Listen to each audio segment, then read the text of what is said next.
Like that beat, huh? Yeah. That made that beat. You made it. Who did that video animation? That's nice. That's dope. I like that. Be hard. Oh, Yeah. oh, right on, G.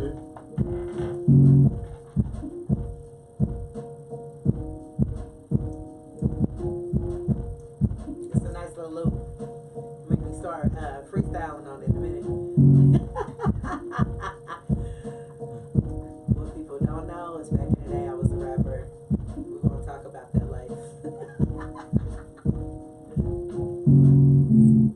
In the past life. Good evening, Facebook. This is The Great Area. You are tuned in with Ebony. This your boy P. Willis. What's happening? And we are missing the illustrious David Ruffin of the group. We are missing Ray E. Ray. Yes, yes. But we have two special people in the building today. We have two authors about to be film writers? Filmmakers. Filmmakers. There you go. Playwrights. Man, we got some royalty up in the building, y'all. Black So excellence. we have Joyce Licorich. In the building. What's Yes, up? and Zeke What's happening? Walker. What up, though? Yes. What's happening? It's good. It's good. If you could tell us, so Zeke, you're an author. You have 3 books. 3 books right now. 3 books. Yeah. Hold on, let me turn you up a little bit. Okay, okay. Okay, you have 3 books. Yes, I do. I You do. have, there we go. Hold on. All right, give me another check. Yeah, yeah. There we yeah. go. All right. There we go. Oh, yeah. So I we definitely have- mean that. You're good. You're good. Back in business. You have 3 books. Let's Yes. say it again for the 4th time. 3 books. Yeah. All right, can you tell the audience, because I'm going to tell you, I'm a sucker. I was telling them I'm a sucker for covers, book covers. Right. So this is your first book, right? Yep. Zeke's Well, first book. Actually, Black as I Want to Be, that's the 3rd one that Look at came that. out. I'm sorry. The That's 3rd? That's the 3rd, yeah. Oh, wow. It came out in 2016. Yeah. Okay. You want And me to do a little bit about it? yeah, Is that well, cool? tell us the titles of your books. Okay, sure. Okay, start with the first one. Yeah, so I began writing in 2010. That was reminiscent of a familiar face. That was just a book about different things about black people, different avenues that we've been through kind of historically. That was my woke period. That's when I became woke. Period. Yeah. That was the introduction of this Came up off wokeness. the pillow. Right. Gotcha. Super woke. So I had to write so many different subjects. That was that. Medea Factory came out in 2014. That was a book about discussing Tyler Perry's Medea caricature. And like I said, Black as I Want to Be came out 2016 about the frustration I felt that a lot of black people felt about Michael Brown's murder and how that was handled. So yeah, that's 3. And then like I said, my 4th one is coming out on July 23rd this year. All right. What? And what's the title of that book? 70 Moons. 70 Moons. Yes. Okay, and then we'll come back and we'll discuss the books. Uh-huh. Joyce, tell us everything that you've been doing. Everything you've done. Well, not everything, because that's going to take forever. But I know for sure you had a play called The Five Heartbeats. The Five Heartbeats. Yes, she was in it. Yes, I was the villain. Yeah, she was. The girl Miss- next door. The girl, is that what she was? Miss Tanya Sawyers, y'all remember the girl that broke up the group? Yeah. That was me. And Oh, Ray okay. E. Ray E. was... He played a couple of characters. He I have did. to He think played back. the dad. He played the dad. Uh-huh. And then he was in one of the groups. I forget which group it was. I'm sorry. He was, Ray, I love you, he but I was, forgot. He was in one of the groups. Thank you. You should audition. It's like the lottery. You got to play to win. he was one of Flash's backup singers. That's right. what he was. That's what he was. Flash background. So Yeah. Flash and the Ebony Sparks. Right. Boom. I did remember. Yes. Okay. So I was the first to take that from screen to stage. Very proud of that accomplishment. Major production. It was a huge undertaking, bigger than I ever imagined. We had about, how many people was in the cast? 35 It was people a in the lot. cast. Our costumer, my lord, she had her work cut out for her with all them Yes, she tuxedos, did. Oh, rainbow Skittle I remember tuxedos. that. But we had a great time. We had a great time. That was back when I was still running my charity, which I have now dissolved my charity Okay. temporarily. We're going to revamp it in a few years, but right now I'm doing a for-profit venture under my new company label, Dream Empire Films. But my charity was The Cover Inc. and The Cover Presents. And under that umbrella, we did Color Purple.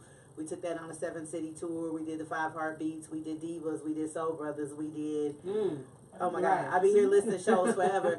We did quite a few shows, you know, but it all started back in, if you want to know where I got my start, you might not know this about me. Okay. I Do used to be share. a rapper. Y'all thought What? I was What? I Hold was on on tour now. with Too Short back in 95. Really? And I was in a What girl What was your singing rap group. name? Hey, we gonna talk about, I was in a group called Suavacious, and Ooh, we all were Suave. rappers, and we could sing too, so we kind of What? did like the SWV thing, and then we rapped and sang at the same time, all that.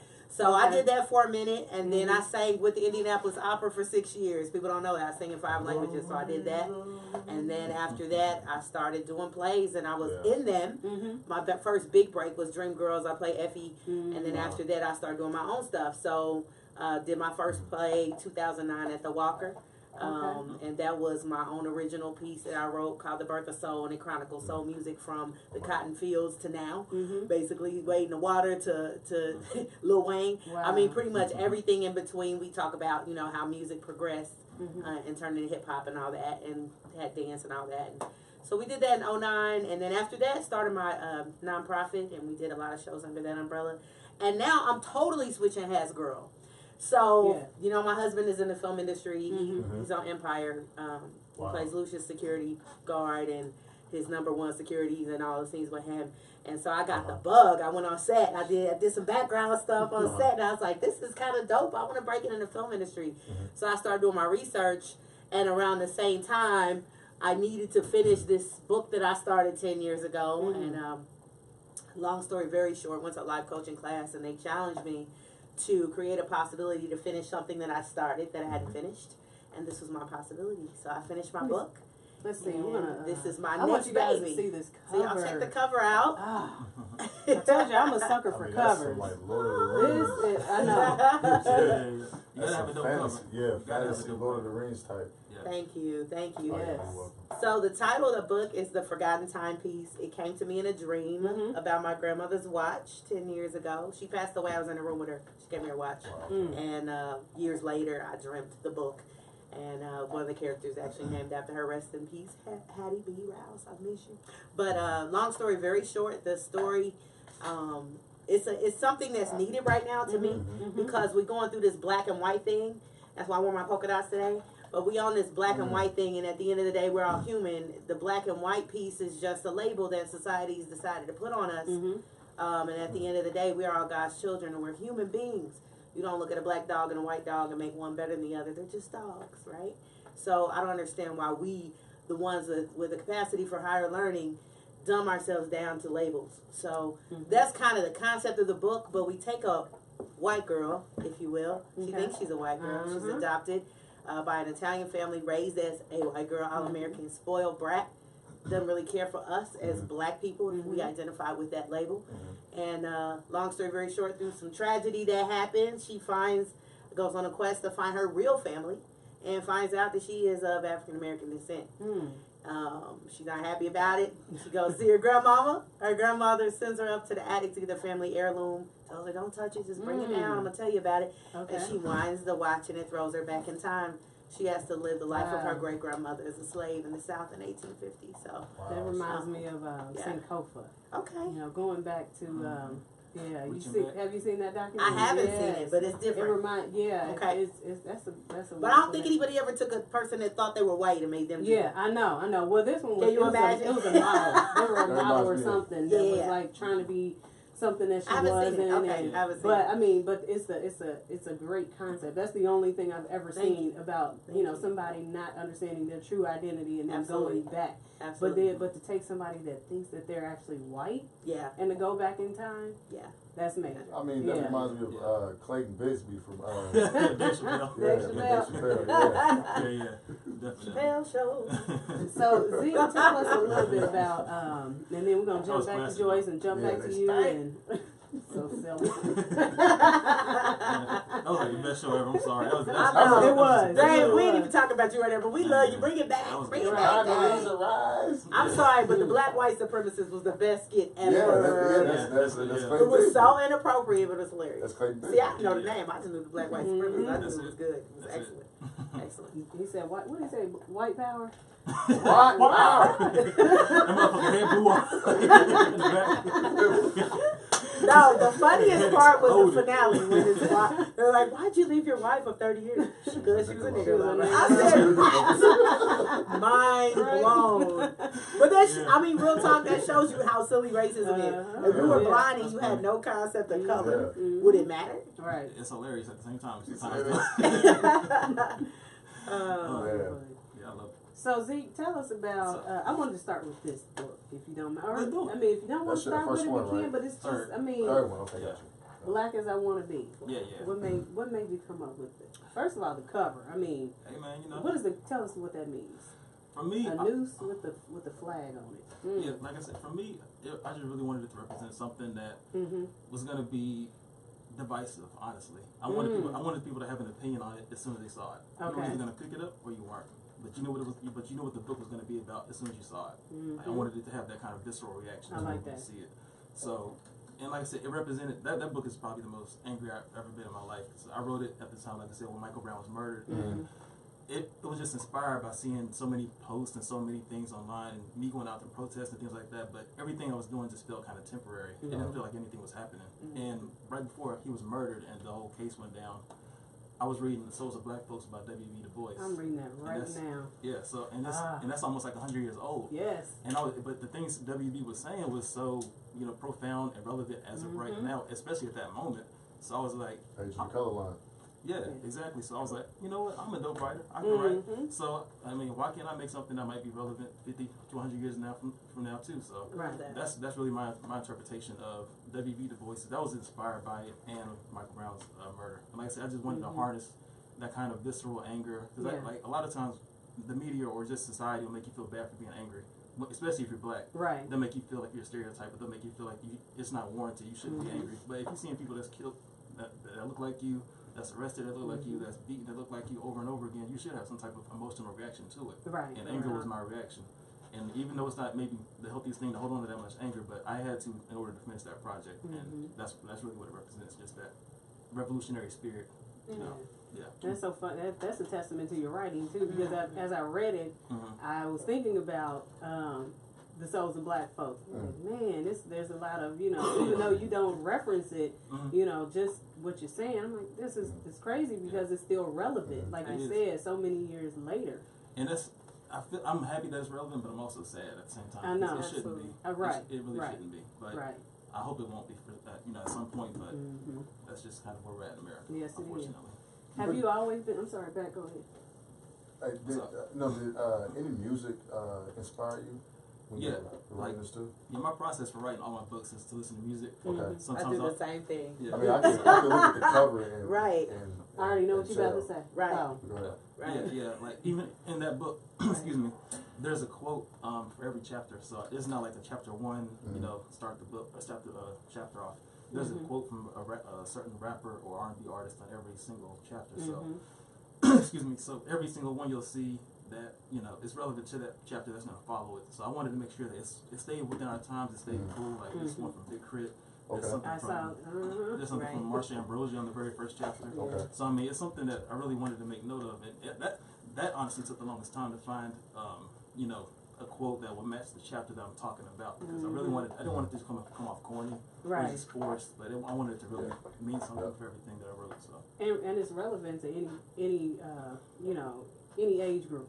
yeah. I sold it to a lot of kids. I spoke at different middle schools up to colleges, grad programs. You know, it's relevant to everybody. It's relevant to all kinds of. If you're black, it's relevant. There you go. I think when I look at the cover, I thought you were gonna say Pat. I think about Donald Glover's song, Childish Gambino song. This is America. Yeah. Yeah, This is yeah. America. Mhm. Hey, what is your take on the song? The video and everything?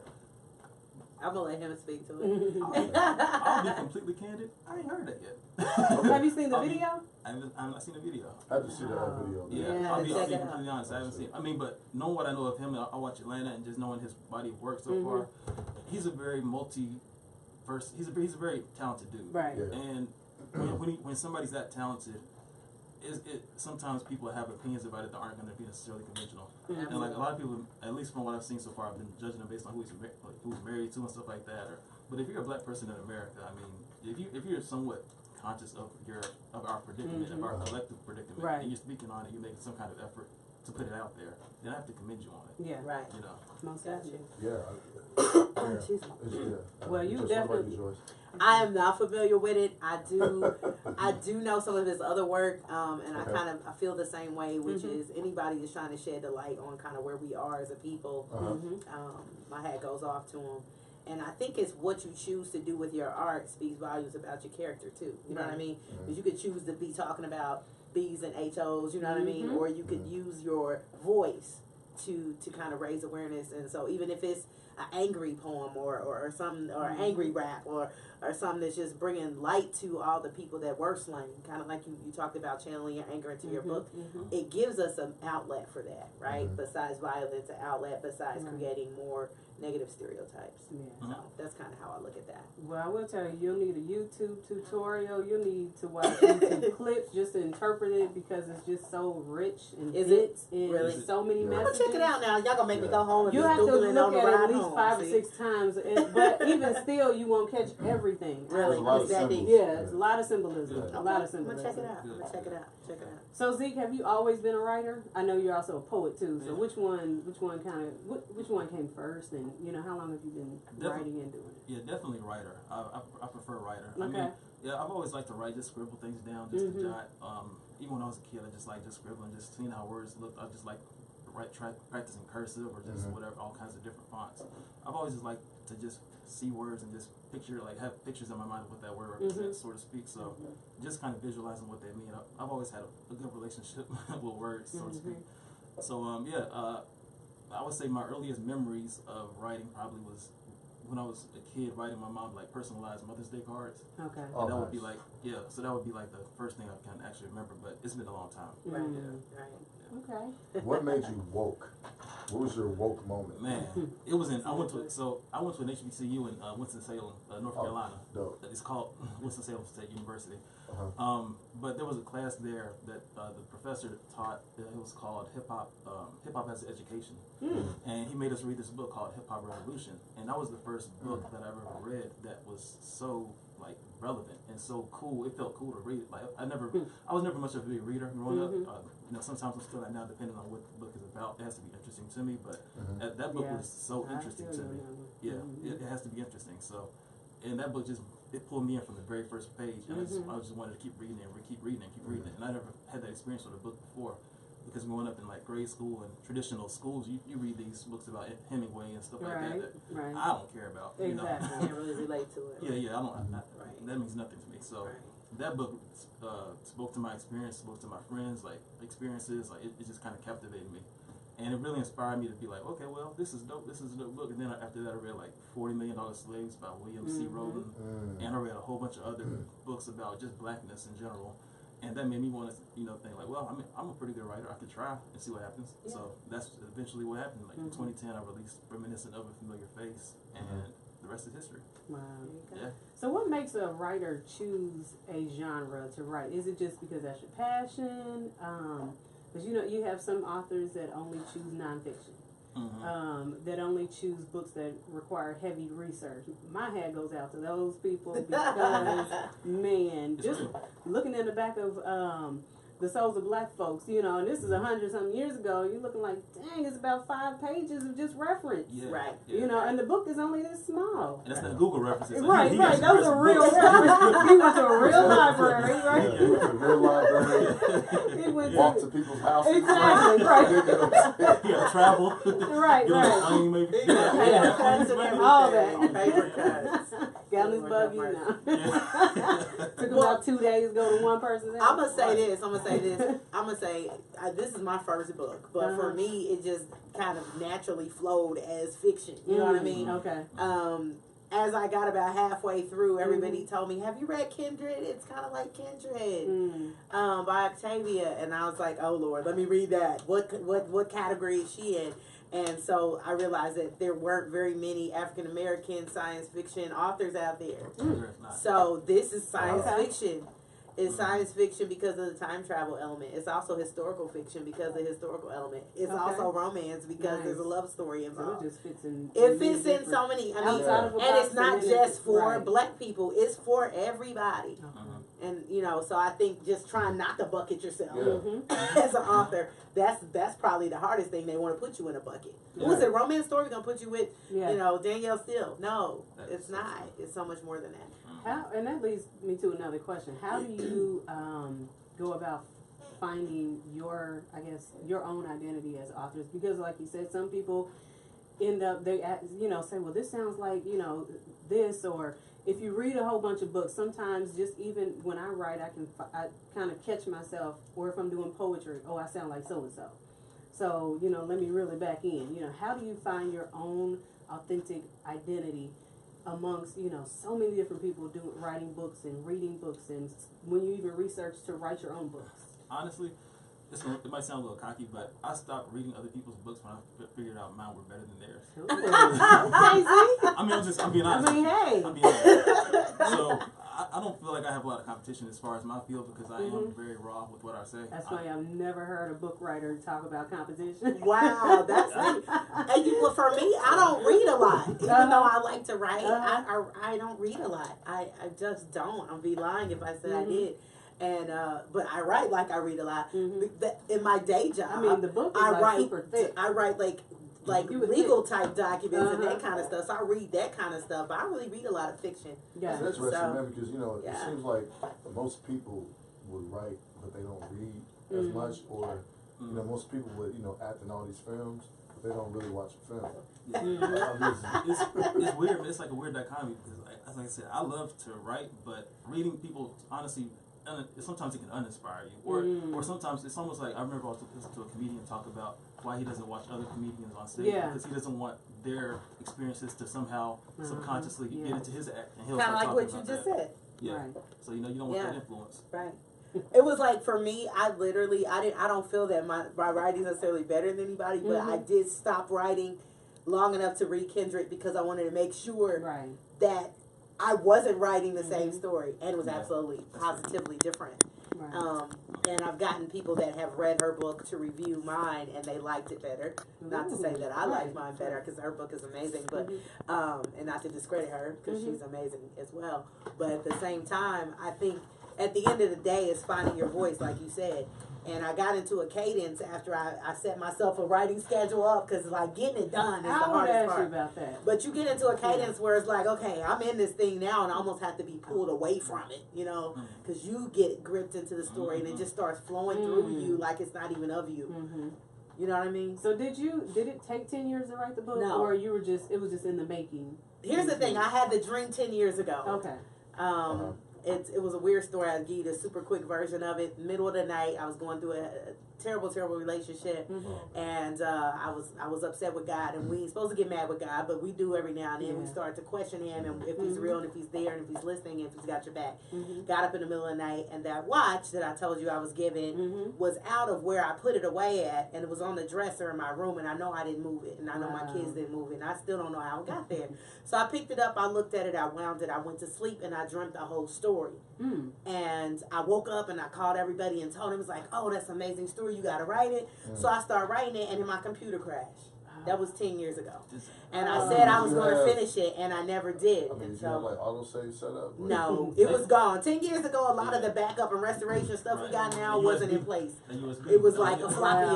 That sounds just like I say a floppy disk, but it was more like a that's right. DVD or something. But I didn't have a backup. I lost it all, and I started it again about 5-6 years later. And didn't finish it. And like I said, I went to this class and they were like, create that possibility. What can you do? And I wrote the whole thing in 3 weeks. Wow. But the vision came to me 10 years ago.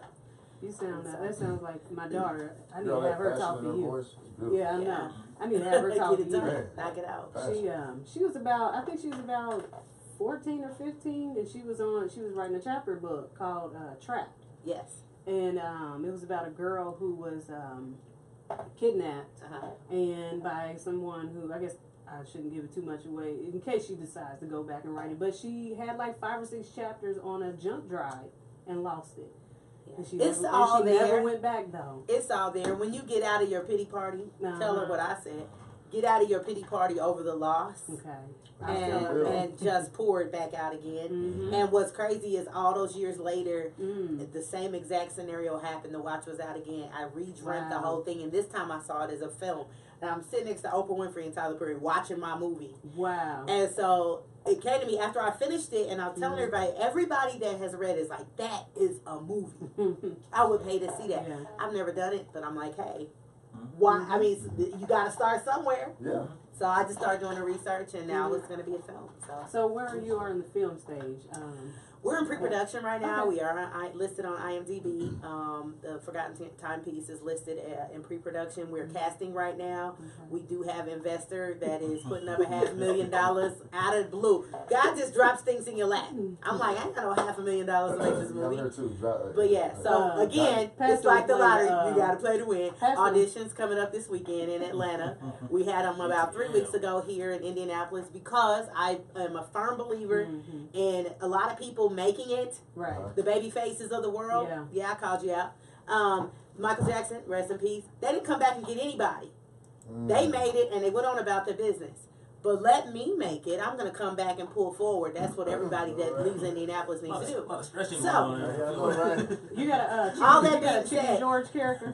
Let me tell you something. Hey, if you're not, if you're not scared to pick a little cotton or something, holler at your girl. Y'all play too much. I saw Dennis today, as a matter of fact. Did you? Dennis Jones actually is cast. Yeah, he's playing old Henry. So, long story very short, you can find out about the film on our company website, dreamempirefilms.com. Register to audition. Auditions will be in Atlanta this Saturday, the 26th, from 10 a.m. to 3. All the details are on there. If you can't make it to the A, we are taking tape submissions as well via WeTransfer. Email it to dreamempireproductions@gmail.com. Yeah, please put me there. Yep. So if you go Dream Empire Productions at dreamempirefilms.com or dreamempireproductions.com, you can get all the info. All right. So Zeke, tell us about your latest project. 70 Moons is my latest project. What inspired that name? I love it. I can see that cover. Have you got the cover design? Yeah, like 70 Moons, man. Yeah. The cover is dope. It's my best cover. Really? Yeah, I love it. But better than this one? I want to see I'm stuck on this one. Yeah, that's a good one too. But it's just so creative. The 70 Moons one is. But it's really inspired by my move here to Indiana. Honestly, like I said, I'm from North Carolina. So I came here November of 2016 for a job in Lafayette. Okay. That job did not work out at all. It was a sham essentially when I came here. And from that point on, when I got here, I was like, man, I made so many plans, so many preparations, so many just moves to get here. I want to be here. I don't want to just leave and go back home and just start all over again. So I stuck it out. I figured out a way to make it. And in that process, I was without housing. So I kind of the book tells a story of the first 70 days and nights of me being here without. Oh my goodness. And it just kind of, like I said, I wrote a poem pretty much every day while I was here without. And that kind of like gives you the story of what it was like to go without, how to survive, how to just pretty much how to survive, how to claw, how to scratch, how to just make it through when you don't know how you're gonna make it through. And like I said, I wrote a poem for every day that I was without, and a paragraph along with it to kind of just tell you the story of what it's like to go, from not knowing anybody, not having anything really, and then just making it, just going, just scratching, just clawing, and the entire way until I had to finally, got to where I'm at now. So it's a good story. It's a very raw. It's a very raw story. Like every book that I've written is pretty much it's somewhat of a documentary on paper, and that's what this is. That's what this is especially. It's very documentary. It feels like you're reading something that you're watching. So because it's very vivid. Like I said, the cover is very vivid as well. It kind of tells a story as well. So I think it's going to be really good. It's something that I've never really done before as far as poetry. Of course, writing and different kinds of things. Like I said, I wrote a movie and I've written books, obviously, but poetry is something I wasn't necessarily confident in. And when I finished it, I submitted it to a couple of professors here in Indy, like somebody at UI and somebody here at University of Indianapolis, just for them to look over, because like I said, I wasn't that confident in it because I've never written poetry. Right. But I got the green light from them. They said it was really good. It was worth publishing too. So I'm looking forward to it. I'm excited for it to come out and see what the response is going to be. Okay. Yeah, what's the set date for it? July 23rd. Okay. July 23rd. Yeah. Nice. I'm gonna have I know I'm probably shooting the gun a little bit, but I'm gonna have a book signing here at the downtown library on July 28th for it. Okay. Do you have a flyer or anything for it? Information? Website? ZekeWrites.com. You can find anything, all my information. That's all of my books are. And 70 Moons, the cover is on there too. Like I said, it's gonna be dope. I'm looking forward to it. Like, I'm really excited. I'm more excited about this one than any other book because, like I said, those are my favorites. Like Black as I Want to Be is probably my favorite up until this point. But this one's just gonna be so raw. I feel like people are really gonna get to know me. Because a lot of times it's easy to write about Medea or Tyler Perry, or it's easy to write about Michael Brown and Ferguson. But when you become the subject matter, Right. you don't want to be fake. You don't want to just portray something that you're actually not. Right. And I wanted to make sure I was authentic to that experience, and I think it's gonna come across real. I'm curious about this Medea Factory I know. book. Yeah, I was just about to ask that. Yeah, I got to understand. I like to write interesting books. So what are you like talking about the lack of content that he uses for his material? Ooh, she put you right on the spot. She did. Hey, I love the spot. I love the spot. I like it. Spot. So that book was born out of a conversation with some of my friends talking about like what our favorite Black movies were. So we were talking about like Brown Sugar, Love and Hip Hop. I'm not Love and Hip Hop, Love and Basketball. Yes. Not Love and Hip Hop at all. But like Soul Strike Food. that from the So cool, man. Brothers. Right. Brothers is a good one. Brothers, the Wood. Brothers is a good one. Oh, The Wood. Wood. Inkwell. Yeah. Inkwell. Oh, yeah. Inkwell. Jason's lyric. I'm sorry, Yes. that's my favorite. Think about it. All of these movies we're talking about were like from like 90 to 99, early 2000-ish. True. So that made me think, well, what's taking the place of Black movies? And it was Medea. And it made me think like, well, why is that? Like, why is Tyler Perry's Medea caricature so popular? Why is it so cool now?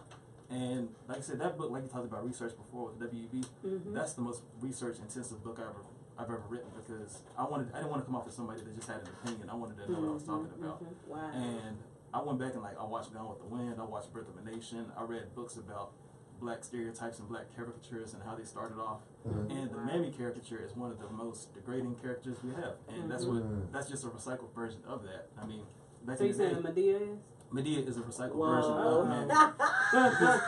What's your take on that, Ms. Joyce? I'll just give you one example. Yeah, y'all know I'm about to go work in Atlanta in the film industry. I'm about to badmouth Tyler Perry. Right. I love Atlanta. Did you know Joyce I was love on the Magic City. show with an author that said? Hey. No, here's the thing. No, I'll be real. I read a review once about a Tyler Perry film, and it stuck with me because it was so real. Not my words, but I may misquote it slightly, but they said a lot of his films, the quality of the content of them, not the quality of how they look and feel or the actors, nothing to put them down, but the quality of the content should be displayed on somebody's church basement wall and not in a theater. It's not fit for the theater. And I thought about that, like, whoo, they making a parody of the church. They make a parody of God. They make a parody of your grandmother. It's funny. Some of it is funny. But some of it, like that Byron, that thing, oh my God, that was the most obnoxious, stupid I ever seen in my life. And I think he could better use his platform. Do you think? I think he could better use his platform. Personally, I think on Daddy's Girls or whatever, he tried to bring out the Black father and kind of make, bring the light to that there are good Black fathers out there. Sometimes he does use his platform a little bit better, but I can't even stomach the Medea stuff no more. It's played out. he. Okay. I'm sorry, I love you, Tyler, but it's played No. out. Do something else. You know, he had a hand in. I obviously agree. he had a hand in Precious, right? Yeah, I think So- maybe. Really? So I'm you not had sure. Precious. Well, Lee Daniels he- directed Did he? that. Yeah. Lee Daniels. Lee Daniels, Okay. but it was Oprah and I think Tyler Okay. Perry had like a hand. Maybe in it. funded, helped the producer. I wasn't a fan of that, but we Oh, don't talk that, about that. man, that movie is trash. I'm sorry. That Yeah. movie and For Color Girls was like Mhm. one of the worst movies I've ever Triz seen. Naive. Yeah. Because my thing with Tyler Perry and me and my mother, we go back and forth on this all the time. Wow. Is that like his latest films, like the last 5 or 6 years, Or 7, 8, 9, 10. either a black woman has AIDS Yep. or a black man has AIDS. He's dark skinned. Yeah, or it's like always this That is professional black guy Yeah. Right, that's right. handsome, that's a corporate dude, That should have everything together, right? That should have his whole life and together. he's crazy. Like Unless he's raping played by women. Tyler Perry, and then he's all And right. then he's Yeah. he's a Good deeds, detective. right? Hang on, was it Good Good Deeds? Yeah, Deeds. he was Yeah. cool. He was cool. He was Yeah. cool. No, the detective, that was So- a different movie. That was- So when Spike Lee was, mad at him, Mhm. I even though he kind of has no room to talk because Spike Lee made Jungle Fever, but there was a message Yeah, behind that. Yeah. Yeah, everything. That's what I love about that book because, like I said, it's so research intensive. Mhm. I Even need with to read that. I'm gonna have to Yeah. read that. Even with the Spike Lee comparison, like I made sure I put down. Oh, so that's in there? Yeah, yeah. Okay, Everything okay. is in there. Like everything that we're talking about is in that book. Okay. Like even when you talk about the profitability of Medea compared to Good Deeds, compared to like, all these other corny movies that he made. Essentially, Medea is the only things that black people or just his audience funded. Yeah. So those were like his top. I would say at the time I wrote the book, he had like 15 to 16 films. That was his top 7 films was Medea. Everything else, you could see a drastic drop off. Like not even close. He would. I wonder how that new one, the Acrimony, did with Taraji. I didn't I know heard it it came was out. kinda I went to good. go see it. I heard. Okay. Oh, you mean as far as the reviews? I wonder how or it the did as box far office? as box office. Oh, How I was got it? you. He tried. Okay. She's I heard a it was really she's good. a powerful I love actress. her, man. I love She's her. good. Yeah. She was too good for that. Oh, The script needed some Okay. prayer, Jesus, Holy Spirit, some of that Medea Wow. oil or something. It was lacking. It's too much Medea. It was lacking. It was too predictable. It was lacking. And again, the black woman came out crazy, and it's like we can. I guess here's my thing, and I'm not saying this to do a shameless plug on my company, but I am going to do a shameless plug on my company. Love that jet. My film company is going to fill the void that's in the industry right now. Okay. Because we have no Black Notebooks or Titanics. We don't have those kind of movies. We don't have that quality of love story. We don't have that quality of storytelling, period. It's kind of the same played out narrative of the dope man with the good girl, the church girl with the thug, or just it's or the grandmother, the ghetto. It's, think about it. Big Mama's house is Medea all over again. Norbit made fun of the big black woman. Like it's like the same played out stereotypes over and over. And I'm sorry, what's the Haddish chick? I don't even hate her comedy. Hate it. It makes black women look ridiculous. It makes us look like buffoons. It makes us look like we can't hold a conversation without foulness coming out of our mouth every other word. And it's just, she's not funny to me. She's trash. And I'm saying, I don't care. Put that live. Put that out there. My point is, I'm saying, put it out there. I said it. But I mean, I agree. I don't find her no, but funny I don't at think all. she's funny. But I'm saying, like, why do we have to be so raunchy to be funny? Right. Why does a black man always have to wear a dress to be funny? Right. Wow. I'm gonna drop a bomb on y'all though. I don't That's even that like. question, too. I don't even like Empire. Right. I My just husband's gotta on the ask that show. question, though. I got you on that. We're I gonna got talk about it. The color purple. The color purple. you. Okay.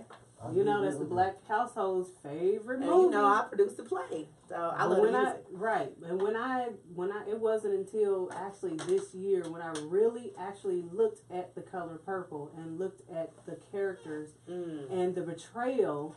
Well, then I was like, oh yeah, Alice Walker wrote it. Okay, which been known about Alice Walker forever, but I didn't put 2 and 2 together. And this is my own opinion. Okay, feminist Alice Walker wrote the book. Okay, well if we look at all the black males in the in the movie, the only one that I could think was halfway decent was but he had a very small role was Sugar Avery's Grady. Grady. But he had to be high yellow to be He all sure right. did, didn't he? And every the women were He had to be abused. high yellow, high yellow, high yellow, high yellow. They right. sing a song about it in the play. But what did That's the song, for Whoopi real. Goldberg? She ended up being an entrepreneur. Suge Avery went on to, sing and do her thing. But all the brothers in the movie wasn't about nothing. But that was a woman beater. There you go. Right. Y'all know I played Sophia on the tour. Okay. I can tell y'all about it, right? You told Harpo to beat me. I love Harpo. God knows I do. But I kill a dead if I let him or anybody beat me. Come on. I still got it. Come on. It's still in there. I ain't gonna dog color purple. I love the story. I love that the woman comes out on top. I love that she found beauty in herself. There are good messages for women. Ugly, but thank God I'm I'm here. yes. Black. I'm here. I may even be ugly. But dear God. You sample that? It's a song. Have you heard the song? It's a beautiful song. Nah, but I took that part of the movie and sampled it. Oh, that's nice. That's nice. But maybe, let's just say this. I'm going to segue into something totally off the wall that you're not even going to see coming. Maybe the world's not ready to see black people all the way wholesome because we couldn't even have and keep the damn Cosby Show. Hello, I said it. Bill Cosby. What happened to the Cosby We can't Show? even keep that. No, they're going to take it out of syndication probably because of all of his allegations and charges and whatnot. I love Bill Cosby. That was like my dad. But every time we have something solid, every time we have something solid like that, it has to get besmirched. Well, hold on. We got Blackish. I was gonna say it's I Blackish. like Blackish. I like it. I mean, there was Parenthood when I was growing up. I don't like the name Blackish though. It's not a good name, but the show is good. The show is great though. But see, it depends on how you say it. Is it Blackish or is it Black-ish? Got you. Joyce gonna put her Joyce spin on Come on with everything. it. Because when I read it, I thought ish, like, you know how you say ish instead of SHI. I thought that's what they Oh, I get what you're saying. Like black-ish. Black shit. Yeah. Okay, like, this is about some black-ish. Some black shit. Gotcha. That's what I thought it was called blackish, not it like may I'm be. kind of black. It may be. Because otherwise it's like blackish. Yeah. You know how we would slide something on in and flyish, not flyish. Jewish. Yeah, There you go. yeah. Ish. Ish. Yeah. But I mean, honestly, I think there's a lot more good representations of us now than there ever have been at any point in the But are they popping though? Yeah, because you got contenders, like you said. Atlanta's popping. Issa Rae's show is popping. Okay. Like a lot of people's shows are popping, but it's not going to be. What are they about? But are they popping in the Like, conscious I haven't watched community it. or I haven't seen Atlanta. everybody? I don't think anything pops for everybody except like MASH. You're right. Like that. You're right. You got a good point. Did you say MASH? I did. I had to bring it back. I had to bring it all the way back. Wait a minute. Did you say Thursday nights in the 80s, MASH? And I never even watched it. I never even seen the episode. MASH, M-A-S-H, MASH, yeah. Which one came first? Was it Cosby Show or MASH? Watch MASH. Was it MASH that came on first? Go to bed I thought it was a Cosby Show then MASH because I knew it was time to go to bed when MASH came on. That stupid corny song. What came first? Hey, you know that song, like, if you listen, like, to, like... You heard it first on Gray Area Media. If you listen to the actual... If you listen to the actual song for MASH, they're talking about suicide. Really? Like, it's like the craziest, like, it's one of the craziest songs I've ever heard. No, lyrics? Yeah, like, they're talking about suicide. So I'm have to Google that later. Oh, no. Really? How much stuff is subliminal just out there like that and you don't even know it? The Gap Band, she dropped a bomb on me. Guess what they're talking about? What? Tulsa. Oh, really? Oh, Tulsa bombers? Really? Black Wall Street? Wow. Yeah. Wow. Yeah. That's not funny. Yeah, Wow. I knew that. Yeah. Just I because I just read that somewhere So a they couple have weeks people ago. jamming, she dropped On a a bomb on me, Facebook but... link. They have no idea. Yep. They Like think I it's somebody really talking knew. about it. Yeah. Good. And they've been talking. Yeah. Wow. That's what I'm saying. Like, Talk but about I don't that. think there's not anything like the Cosby Show now. But like I said, Atlanta's cool, Insecure is cool. There's a lot of cool shows. Like if whatever you're looking for, there is. If you're a black person right now, I feel like there's a lot of different options. And this goes back to kind of literature. Like even now, as far as our kids go, like there's a lot more children's books. I know you probably seen that being in the industry too. Like there's a upheaval of children's books that have black faces on. Yeah. And that used to not be the case when we were growing up. Right. So I mean, nothing's really like the thing now, but there's a lot of whatever your lane is, whatever you're trying to do in life. There's an outlet for you to enjoy that. Very true. You know, like I love Atlanta. I'm probably not gonna watch. I watched Insecure a couple times, but Atlanta's more my speed. But there's so many things that you can check out if you're black and you want to see something dope. There's a lot to see. Okay. Yeah, MASH, season 1 was... He's still Googling it. 1972. So I got two He things. was just that waiting I- for you to finish. He was just Right. waiting. He was. 1972. So rude. Circa Oh, nah, 1972. So I got two I'm a things researcher, bro. then that I need to. 1972. So I got two things I need to research. Then I need to not research. I need to research MASH, and then what'd you just say? Oh no, Pat again. the bomb. Drop the bomb. Okay. Yeah. He dropped the bomb on Go ahead, me, Joyce. Go ahead. baby. I think the first time I saw Joyce, she was you were singing. Probably. You were. I was like, oh my God, who is this woman with this powerful voice? Probably. I just finished Hairspray at Civic. That was fun. I played Motormouth Maybelle. That's a whole I bet other. that was real. That's a whole other racial thing. I'm like, why is everything about race, Lord? But yeah. This is America. It is America, and we would like to spell it without the 3 Ks. Oh God. Unfortunately, we keep being brought back to the same topic.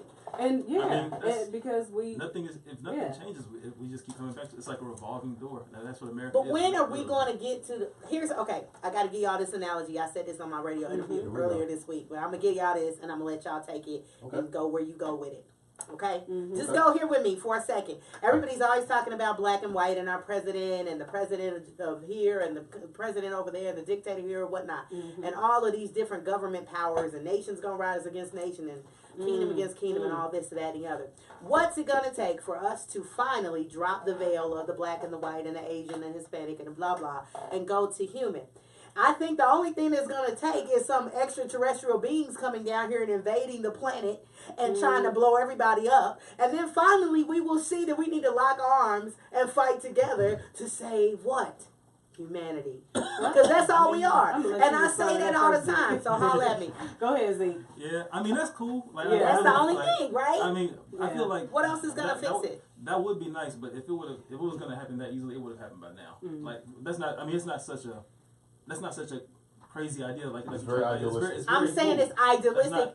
It's cool, but why does it take like this huge act of God or some huge extraterrestrial intermingling or something for us to realize that we're just human? It's not. I don't think it's God. I think it's those in power don't want that to happen. They know who we are.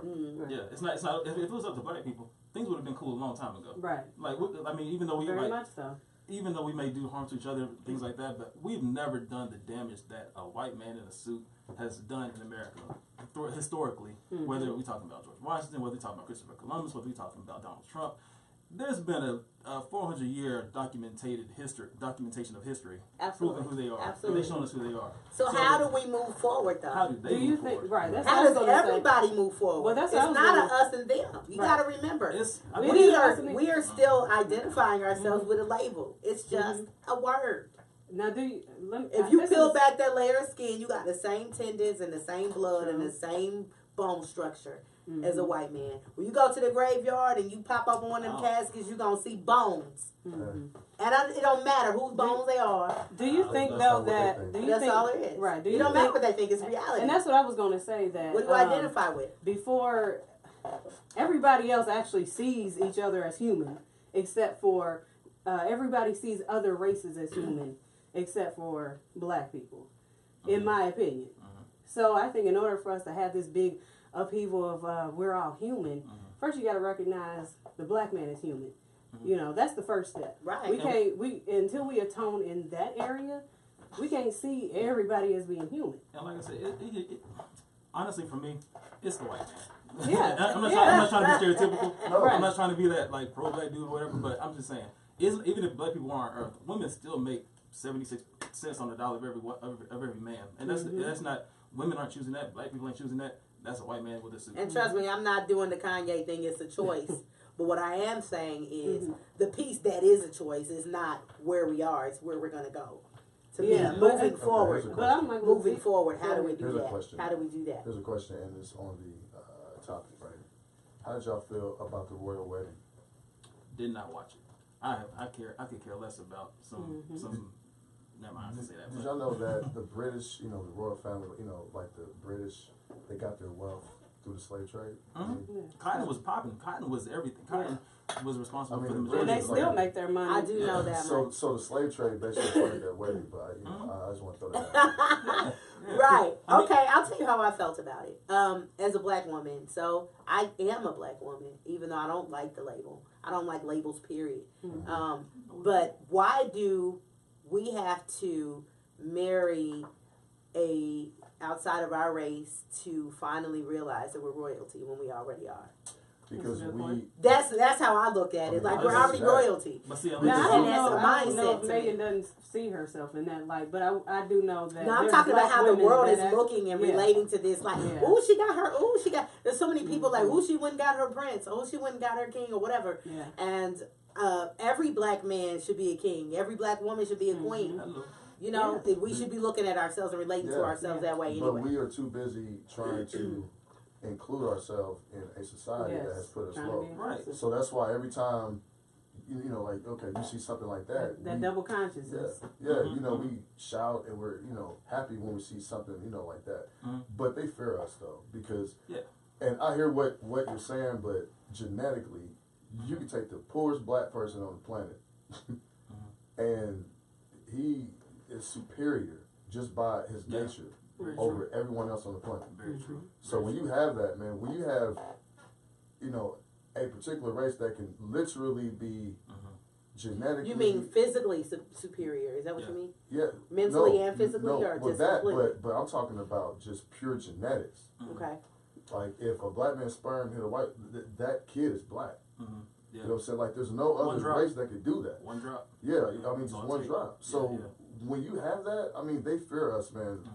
I mean they fear us on so many different levels. And I was just to co-sign that too. And we've never been on an equal plane. Ever. Not ever. And just to co-sign. Yes, we have. Just to co-sign. Go all the way back. If you want to go and look at history, we have.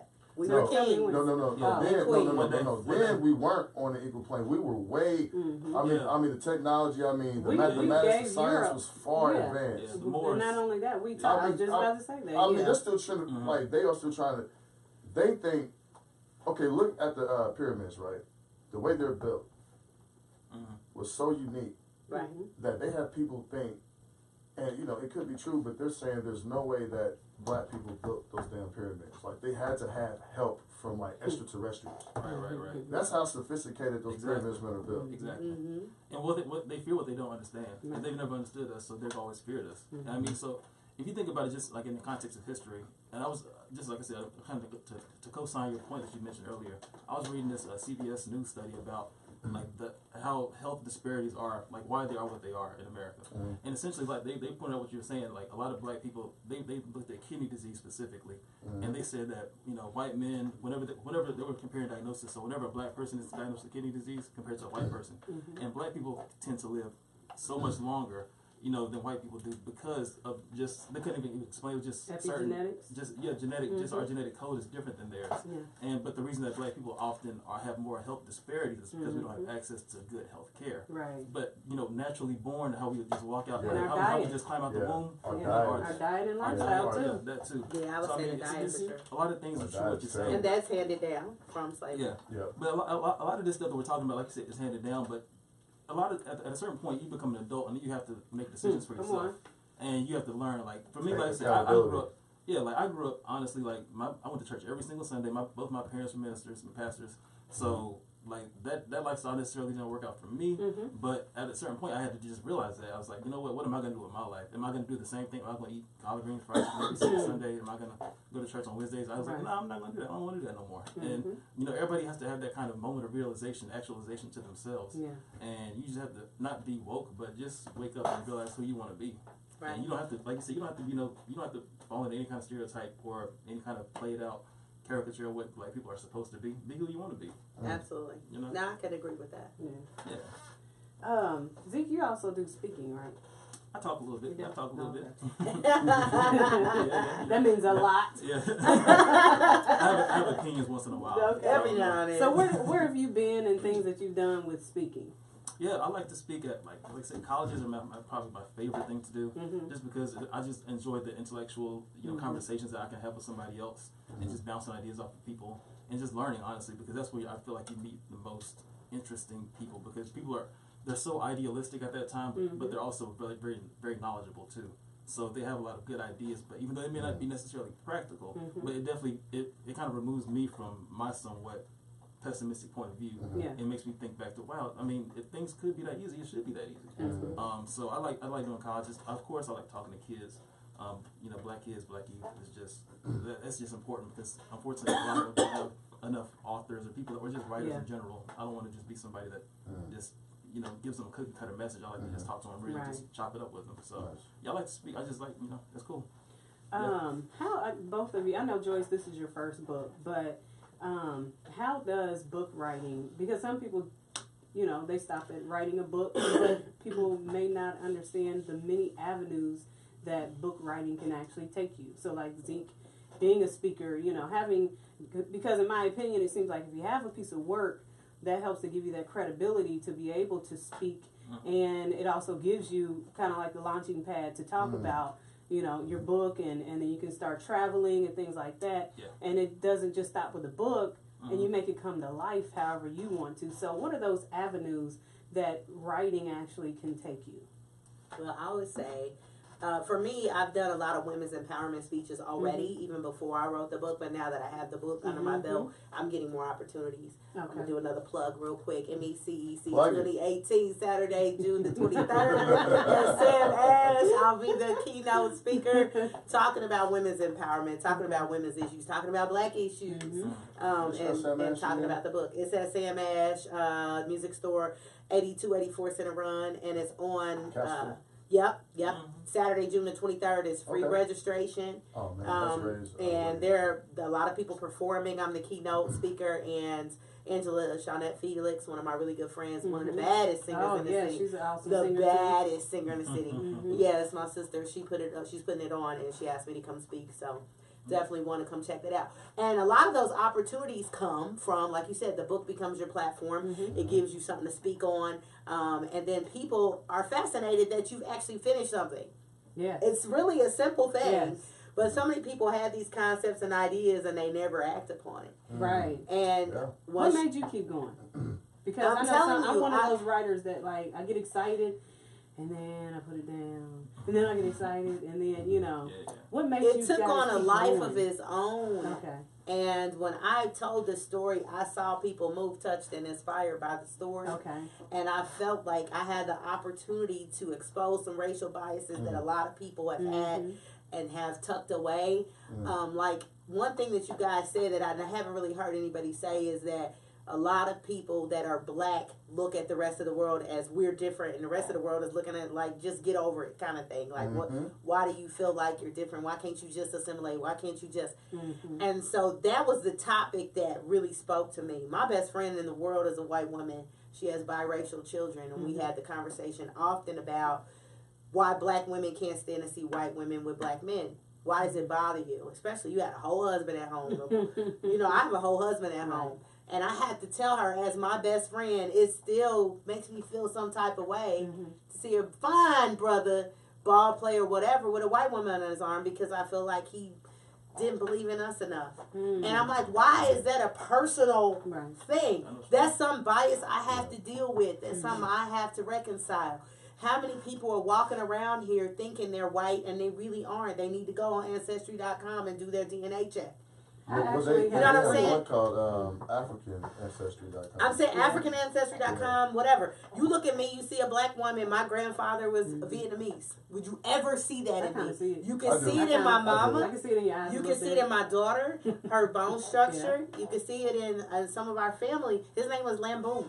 And he married an African woman. And then other side. Shout out to Lamboon. You know what I'm saying? So what I'm saying is, like, we're all mutts. We're all mutts. Ain't nobody pure nothing. If you think you pure any, you ain't put your hand down. You're not. So we walk around here, even black people, I think black people are some of the most racist people in the world. And people hate when I say that. But we do have a lot of issues. How can we be can't be prejudice, racist. Choose the word. Choose the word. But prejudice, where you walk in the room with these preconceived notions of how you're going to be treated. That's prejudice. Yeah. I think black people are. We're not racist. We're okay, prejudice. Wrong word. We are opinionated. We're all biased. I don't think everybody is. I think prejudice. But everyone prejudges. There are naturally some people that don't. I ain't with that person. It's an assumption, and when you assume, you make an ass out of you and me. Well, you know what I'm saying? It's an assumption. But implicit bias also comes from implicit bias is a bias that you don't even know you have. You just have it. That's so what if you book don't is even about. know you have it, you can't. It's hard to say I'm not when implicit bias is Every even know because racist it comes starts the conversation It with, comes from I ain't a racist, but. implicit bias comes from the way you're raised. Absolutely. It comes from the way what you see. True. It comes from your experiences. All Absolutely. these things that your mind has stored away in your subconscious. So to say that no, I don't have no prejudgments or Everybody does. Everyone. Right. Everybody And does. that's not But necessarily a bad to thing. some, Yeah, It's not, no. You have to prejudge. Yeah. In certain situations, you have to Right. prejudge something. If I'm driving, a white cop pulls me over, I'm not about to look at him. I'm going to be neutrally, present, right? I'm completely. going to I'm prejudge you. I'm going and to prejudge say- everything. Right. You have to. But It's a method of survival. Yeah. Thank you. And you know what's so strange though, to go back to what you were saying about being white or thinking you're white. I actually had a friend who thought she was biracial, and she ended up finding out she was white. And it was the strangest thing because, you know, when she thought she was biracial, she had a certain lifestyle and so forth, and then she met her real father who was Caucasian. He was a business owner. He had money. He brought her into business. He made her a part of the business. Wow, okay. Now she's living a life, you know. I'm like, but wow. why is living the life Well, switching? living life as in the way She came up. the way she came up versus where she is now. They're just Mind you, broken. she never. I'm listening to met you, her- but we are broken people. We are broken. Black people are definitely broken people. Yeah. We are Right. broken. Yeah. Why are we so broken? Like History. I'm gonna give you an example. At high school, I grew up going to township schools, and then my mom got this brilliant idea that I should go to Arlington after I had gone to Shout out Clinton to Young and Depends- Keystone Middle Depends on School. what time So when you I'm went. walking around, and I mean, I grew up in the hood, 34th Emerson, no Shout out to silver 34th spoon. Emerson. I grew up on Trey 38th and Emerson. 8, Trey 4. Anyway, I'm being silly. Yeah. I I'm grew really up on not. 38th and Emerson. So yeah. But my whole point is, you take a girl from township and throw her in Arlington. They thought I thought I was too good. They thought I talked like a white girl. What does that mean? Does it mean I speak intelligently, articulately? Does not mean I talk like a white person. Right. There's so many things that we enunciate, we pronounce our words, whatever. My whole point is, why are we so broken that everything good gets packaged as white and everything not good gets packaged as black? Why can't it just all be, she speaks articulately? Why do I have to be labeled? Yeah. Why do I, Well, now that white I'm, people do that. Wait. When a black person speaks articulately, they say, "Oh, she speaks speaks articulate." well. Right, She she speaks speaks well. well. Right. but So why? everybody's putting everybody in. a But box, why? not Why just do I us. have to be the black author? Why can't I just be the author? You know And what I'm that's saying? I mean, that's how you say it. Or Make the person, the correction. black girl that made it. Why can't I just be the woman that made it? And until we get rid of labels, we'll never progress. And that's just how I feel about the topic. I think we polar opposites when it comes to that, but it's just I feel like we have to drop the labels. So who are we? We're human. I identify first as foremost as a black man. I always will. Okay. Always. Yes. I'm a think, human like, being that happens to have a vagina. I mean, it's that simple. I mean, It's that that's simple. Good to know. That's good to know as well. That's very I'm Well, just there's saying. other species and things have vaginas. They just don't call them vaginas. So But I'm a at some human. point you do have to I was separate not talking yourself. about Hashtag vagina. human. I'm saying I'm human. You know what I mean? And so we walk around and we want to label ourselves and separate ourselves and isolate ourselves and Human means colored man. victimize I honestly ourselves. think I think everybody It's played out. But then again, we're But the then only there's race one that say called we don't mankind. need an identity, where all other races are proud of identifying who We they lost are. our identity when we got brought over here, or Well, when we were well, told we well, were brought over here well, when we were let me already ask you here. this. We lost our identity. But only our race is the only one. Let's just be human, you know. Yeah. Why can't we be black? Avatar was the last time that everybody was just equal, and then the white man came into their land too. So I'm just saying. But I'm just saying. That was but the symbolism. The There's a lot of symbolism was symbolism in there. real. There's a lot of The symbolism. blue being is supposed to be us. You see, a lot of people don't even. You know, yeah. And that was like the only inclusive, all-encompassing environment. It was kind of like Fern Gully back in the day. Look up the blue being. Fern Gully, Lord You have know mercy. that? Yeah. I remember Fern Do Gully. research on the blue being. Zeke, what do you think about I wanted to Wow. go back to there's a couple things I want to talk about. But what do you think I about got the some new too. NFL I was gonna ask rule? that. Yeah. Mhm. Because your book talks about, I'm trying to Not find it, Yeah. trying to find it. They'll just all stay here it in the is. darn locker It room says, now. there is Straight almost no other instance in our present day where people of all backgrounds come together to emphatically and wholly agree on one particular thing, the way sports do. Nonetheless, Muhammad Ali stripped away their comfort while blending sports and social issues as he forced the audience, commentators, and pundits to discuss his political stances, if not more than his fights. And then it continues to say, it would seem that the athletes of our present generation, while they admire his courage, bravado, and skill, have completely wavered from the public displays of thoughtful contentiousness Ali was known for. By removing themselves from all things seemingly controversial or problematic, it distances them from their community and gives the impression, right or wrong, that they either are ignorant of the problems or are being instructed not to speak out. I got bars. That was hot. I like that. I just gotta say that was dope. But yeah, so I just had sometimes you just gotta bask in your own. You know, you gotta smell your own farts. That's all right. You earned it. You gotta smell your farts. So yeah, that was good. Wow, really? Sometimes you gotta smell your farts back. You heard it. So next time, you just gotta get a whiff, man. Just get a whiff. Be like, man, I'm cold. Next time you do it, just bring it in, bro. Man, bask in the ambiance. I'm not basking in the ambiance. say, man, I'm good. I'm trying to run. I'm trying to run so I can blame it on somebody else.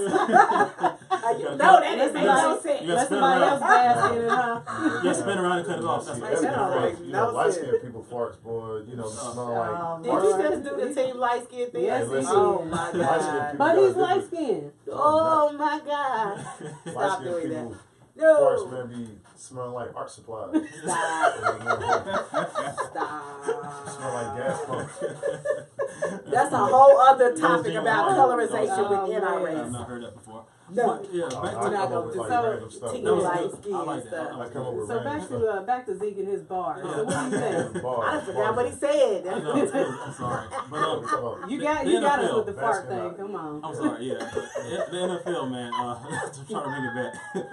You did it, Zeke. I did. I kind of dug myself in a hole a little bit. Dang. Kind of dug myself You was on the in. road too. I was. But I don't know. I get my way on. I get in my own way. But the NFL has been it's an American company. So I'll just put it like that first. I'll just put it in that context. They're an American company. They're one of America's most profitable conglomerates. Like there's no competition to the NFL. So whether we're talking about the Canadian Football League or an arena football team, none of them are the Shield, which is the NFL. So to get under the umbrella, there's only going to be a certain number of people that are talented enough to work with them. So when you tell people like them that there's going to be repercussions to them for going outside or and kneeling or putting up a fist or doing something that disrespects the flag, that's problematic because even though the majority of the athletes that we know are multi-millionaires, a lot of them dudes just trying to get by. A lot of them dudes are on like special teams units. They just trying to like make the team. Right. So I mean, it stifles your commitment to your people, and that's something that honestly the system of white supremacy is known for doing. They'll make you a target. They'll make you choose between your family, your livelihood, what you're gonna eat that day, what you're gonna eat that week, that month, that year, and they're gonna make you choose between that and your people. And that's what's happening again. It's nothing new. Like I said, all this stuff is pretty much the same thing, and it kind of goes. No, you go ahead, man. And I'm just saying, even though like Kaepernick, that's kind of how it all began. That was the genesis of it. But I've always said this ever since he started protesting. Like I don't care honestly if he ever plays football again because what he's done is going to be way more important than any kind of Super Bowl he could ever win. Do you think he believes that? I know he still wants to play. Yeah. I mean, and I'm not mad at him for trying to play. I mean, but he's up against 32 white men or 31. There's one thing through from overseas, but 31 white men that aren't interested in his cause at all. That are interested in shutting that cause up and just doing what they have to do to make profits. Well, I'm sorry. No. I was just going to explain really quick, Pat. For those listeners who don't know what we're discussing, the NFL made a ruling that all players must stand for the national anthem, but you also have the option to stay in the locker if you choose not to, or stand off in maybe a corner somewhere, And if you do go outside and quote unquote disrespect the flag, they'll find the team on your behalf. So it's like if you're not that great, if you're not the greatest athlete, if you're not a starter, they're gonna look at you as first a distraction, and now you're causing the team money. You're costing us money. So it puts us in a very bad situation. Just to have an opinion about something that shouldn't be this controversial or this divisive. Yeah, go ahead, Pat. I don't understand how they can even make the ruling. Like, it's like a freedom of expression type thing. I don't understand because it. it's totally unconstitutional. It's all about money and power. And then when you have an ignorant ass president, you know, sit here, man, and say, oh, well, if you're not going to stand for the flag, then you need to not even be in the country. Right. But if 80% of the NFL consists of black players, right? Okay. They make, I think the average salary, you know, and the contracts aren't even guaranteed. So it's different from the NBA and baseball. Yeah. But they could easily fix that by just not playing. Take one game, take the first game, and all the black players don't play. And see what happens. It's no football. Start your own league. How about that? Yeah. But okay. I said that. I said that, man. And everybody thought I was crazy when I sat here and said that a year and a half ago. It's not crazy, but it's honestly, I don't think that's practical though. Because if you think about the Donald Sterling thing, what did the Clippers do when Donald Sterling got called on the thing? All they did was pretty much as a team turn their uniforms and inside out. that was the stupidest thing. That was the dumbest shit. That was That top was dumb. 10 dumbest things I've ever seen. Exactly. What did it Because do? by you playing, you still made this owner money. Right. Right. You know, and they went out in a playoff game, and they didn't play hard. I mean, they literally got beat by like 55 points. But you're playing to do what? Like, what does that prove? Yeah. What they should have done was not play. Exactly. I'm in agreement with you. Because guess what? Had they not played, the owner doesn't make money, right? And even if that owner tried to fine them for not playing, they have a union. Yeah. So, you know, arbitration, all of that. So they would have gotten their pay. You know, they're so worried about, you know, image and being inclusive instead of thinking that they're here. No, like, these owners don't make money if these athletes don't play. But you know the worst part about this system, and I hate just using the term white supremacy because it's so outdated and kind of antiquated, but the worst problem about that scenario exactly is because of the uproar that it caused, he was escorted out of the league. Like, the league said they didn't want him anymore. Right. But he was still bought out for $2 billion of that team. Like, he sold his team for $2 billion. So essentially, he doesn't have the team anymore, but damn, he got a lot of money for not having the team no more. Right. So it's at the same time, what do those players now have to look back on it and show for it? What do they do? What can they look back and tell the kids they did to stand up to this? So they turn their jerseys inside out. So if you were a player, right? Okay, let's say you are mid. Like, I mean, you're not like the star, but you play like a significant role, right? What would you have done in that situation? I wouldn't have came out. I already know. I already know me. I mean, you got to be confident in you. I would have been one of those players in the locker room, and I don't want to just be talking because I know it's easy to say what I would have did if I was in that situation hypothetically, but I would like to believe that if I was in that locker room, I would have made my presence known. That all right, if that's the majority decision, y'all going out there, I'm gonna just chill then, cause I'm gonna do my own thing. I won't be. Y'all can say I have flu-like symptoms. Y'all can point out. Y'all can make up whatever y'all want to say, but I ain't gonna be at this game. My knee just hurt all of a sudden, so I ain't gonna be out there. And I'm gonna make a stand about it. I'm gonna make some kind of point about it. There's gonna be some kind of press conference about it. It's gonna be known how I feel about it. Jim Brown, Ali. That's what I was gonna say with Muhammad Ali. Those guys would not have played. Right. But here's the thing though. When that's okay.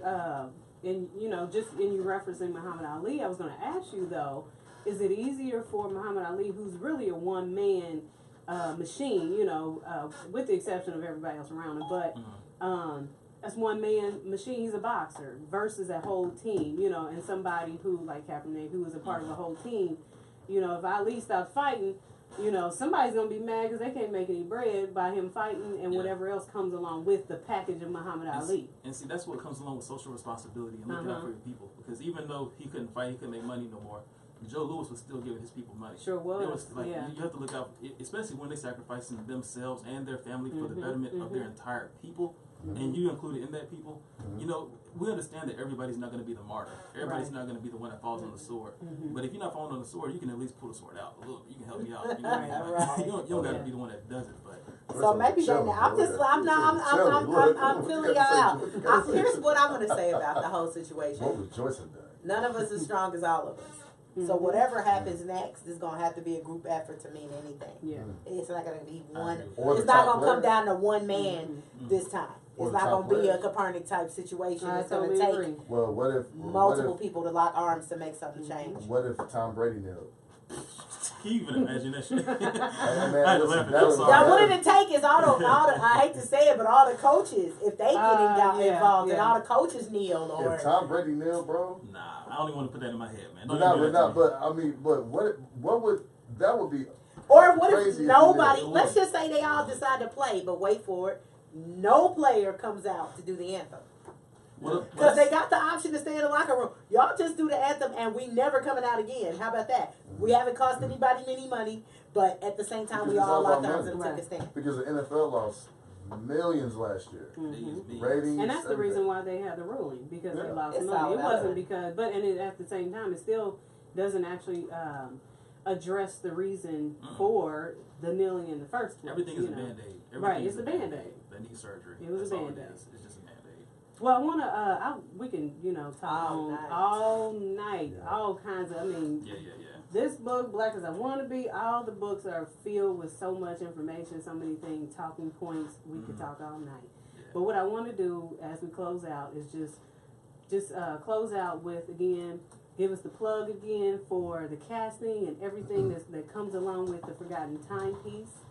What's coming up next again, the film project. Do you have a projected date? Release date? We do. It's on our IMDb page. I'm going to make y'all go look for it. If you go on imdb.com and put in the Forgotten Timepiece, you can see our release date. 2019, All right, y'all. all right. 2019. Okay. So it'll be next year. We Okay. are shooting 30 days in October. Oh, Oh, God, he's still over there waving at me a lot. Chicken George. Chicken George. But y'all gonna be cracking You know up. what? Now That give him I'm the laughing. the I'm letting listen. her man have fun right now.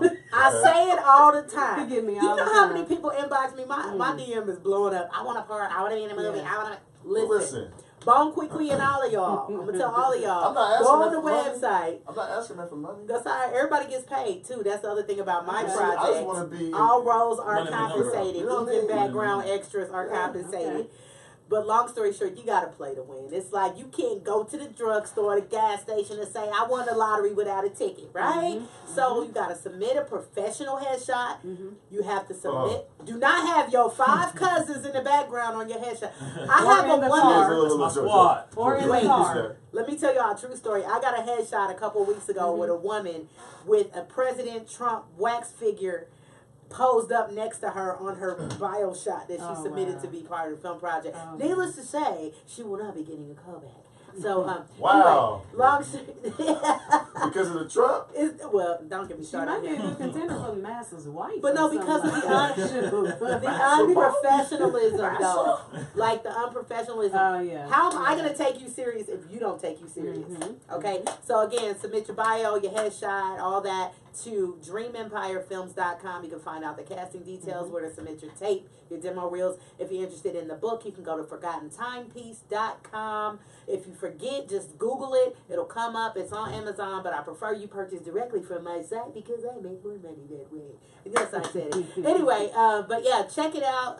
JoyceLicorich.com is my personal website. You can find out about my speaking engagements and everything else I have coming down the pipe. All right. But support Indy's own. I came back home. I cast the first 10 people out of Indianapolis before we even went anywhere else intentionally because I didn't want to get to Georgia and go, dang, okay, I'm only going to give one person a shot. Yeah. Those first 10 people have already been cast out of Indianapolis because I believe in reaching back and pulling forward. So we're going to put NAP on the map with this project. On the map. Ooh. Are you gonna That's a is shirt. it gonna be straight That's to a shirt. theater? Is it gonna be Netflix? Right You gonna now- pitch it to Netflix?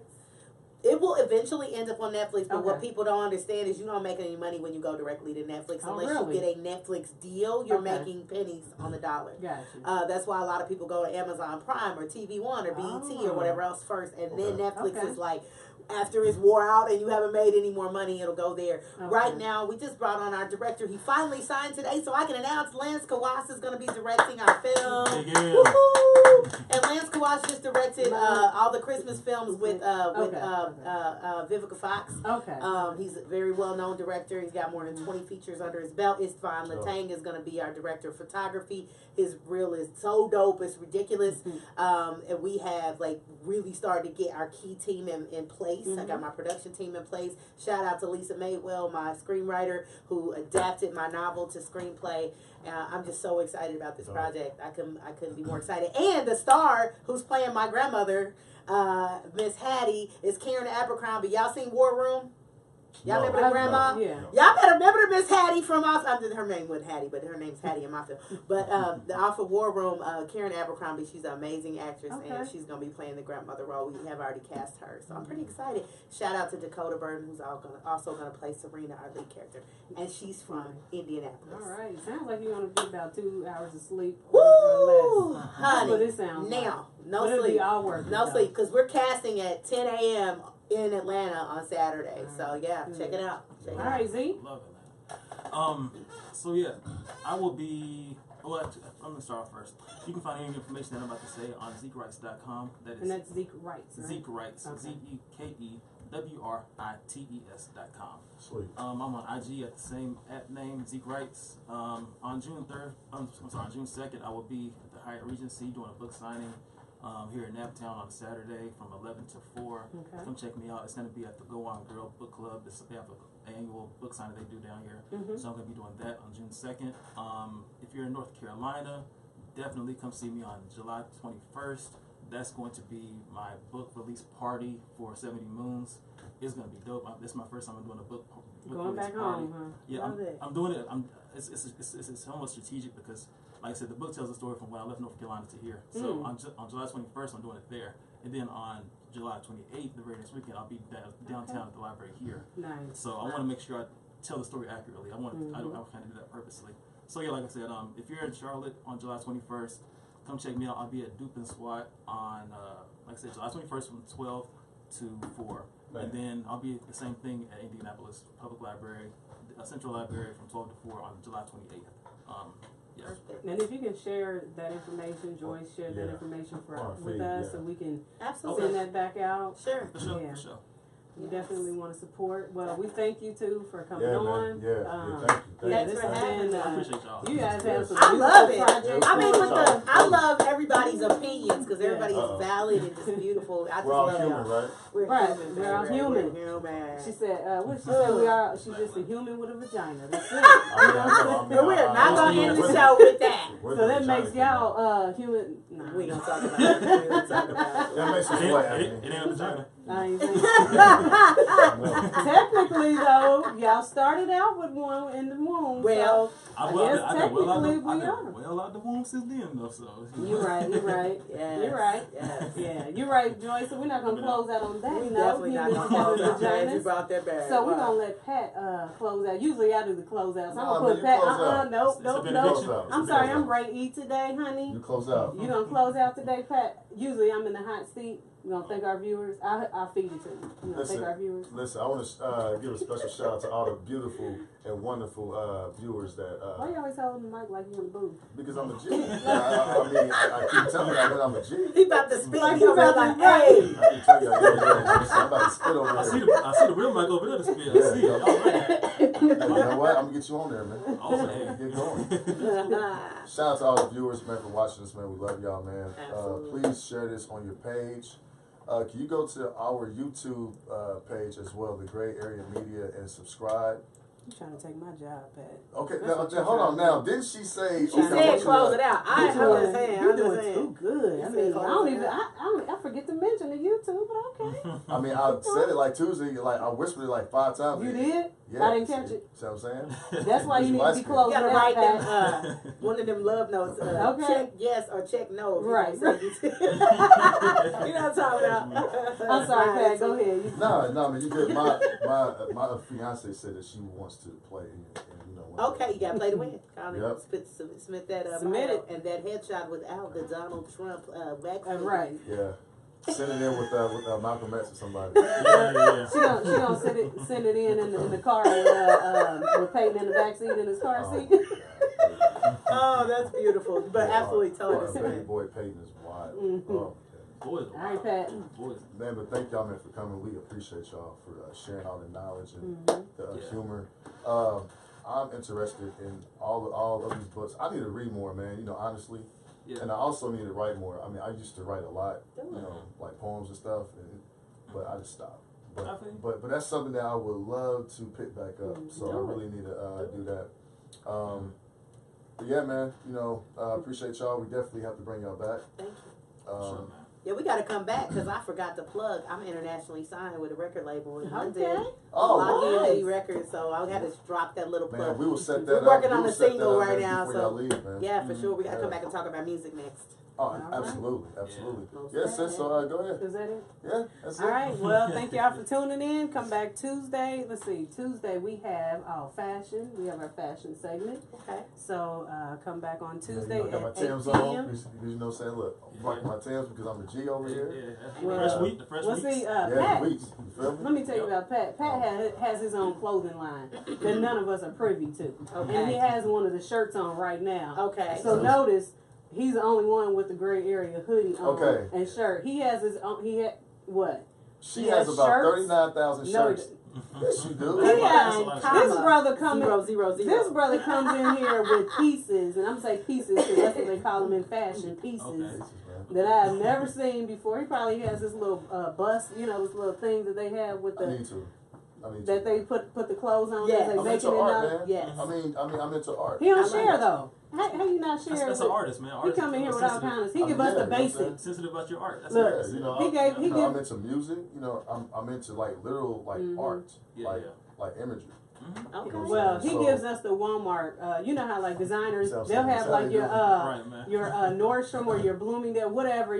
Those pieces that not everybody can afford. Right. And then they'll have some in Walmart, Target. Great You know value, what I'm saying? Yeah. He gives me and Ray the great value. Special. Hold on, But then he has the couture versions of everything. Great area media. All right. While you playing? Listen, they did a photo shoot without. Oh my God. Don't But- go there, but- right? but hold on. The salt. Here comes the salt. She Don't go there. asked. It was She not a said- photo shoot. We weren't even supposed to be in it. It was only for the people that were modeling our clothes. Have you ever heard of the term accidentally on purpose? Yes, I have. Joyce. That's what happened. Joyce, a photographer. When a photographer That's has a vision, I'm gonna cut your mic off. Hold on. See, Which one is- Ray, I'm telling. Talk Ray, back. she is I using her technical didn't turn my mic off. I'm trying to tell on you. I'm trying to tell you, Ray. His She's mic is off. abusing it. Hey, but she His over mic here. is off now. So anyway, because you not right? He's trying to put our business out No, the I'm street. not. I was actually Your saying mic something is good. off. Wrap it Your up mic and is show off. people confused. Hey, talk about They Michael, post man. on YouTube or Facebook. I was going to say They something on good. MySpace. So They Joyce, confused. a photographer, when they have a vision, Yes. don't they want to carry out that vision? Absolutely. So if a photographer, if you come there, you looking cute with your gray area. Oh, go over here. Let me take a picture of you. Let me see. Right. Okay, turn my mic back on. But then. this brother, So we're but this brother so helped us pick out the pictures that included me and Ray to put on social media. But hold on for a second. But this is what she did, right? What she do? Hold on. Tell it. Hold on. Turn it back on. Hey. She's playing with you. She came over, right? Look, Oh, my she God. went to the house to pick the All right, shirts thank up. you, viewers. Yeah, hey. Tune in on Tuesday. God bless you and good night. Oh my She said God. God bless too. And she hit. Hey, She look at her. stopped Hey, it too. man. She put Oh, God. she put on the exit music on there. It's all good. Hey, listen. She brought I'm God gonna in. get She it put back. God in the last time. You know what? I'm gonna get it back. I'll tell y'all though. I'm She gonna said, get it and cut. back. Yeah, that's what you on the soundboard. You can do all that. Woo! You got the boards, you can do it. Hey man, she be hating, man. It's all good. But look, she asked me to only make certain colors, like main colors. So I was making shirts. So I said, you know what? Wait a minute. No, I told you to pick the colors. No, you said make black, white, and gray. Oh, yeah. Yeah. You see how she fabricates stuff? So What? me being me, Right. I said, I was like, you know what? I'll just make different colors, right? Yeah. Purple, orange, red, blue. And so when she got there, I said, here. She's like, okay. They got there. Every color matched the backgrounds that they took. So it didn't go. Yeah. The photographer did no. that. It was graffiti. It's gotta pop though. But had I not done that, it would have been bland. Oh, But- yeah. You know what I'm saying? No doubt. See? No Just doubt. miscommunication, maybe. So you were there. No. So here's the thing. Only reason why Ray was even in the picture because we had two things. We had a group. We had a host photo shoot, and then we also had a merchandise. I don't forget nothing. Right. Then we had a merchandise photo shoot. I rescheduled the group one and just said we just gonna do the merchandise for today. Ray's butt showed up thinking we still doing the host photo shoot. He wouldn't have been there if he wouldn't have. If he would have read my text. I feel like I need to communicate more. Probably. That's what it is. That's all it is. Black folks, man, we don't talk. No, here's the thing. I clearly communicated. But if a photographer want to take my picture, I ain't gonna be like, nah. Actually, I was like, nah. And then she was like, well, come on. I said, okay. Yeah, man, it's shouldn't hurt. Shouldn't hurt. Yeah. But see, she's a hater though, bro. I mean, somehow she's trying to hide something. She's gonna use her light skin privilege. No, not the light skin privilege. She does turn that thing down real quick though. Yeah, quick. Then she's in. Where you go? Then she's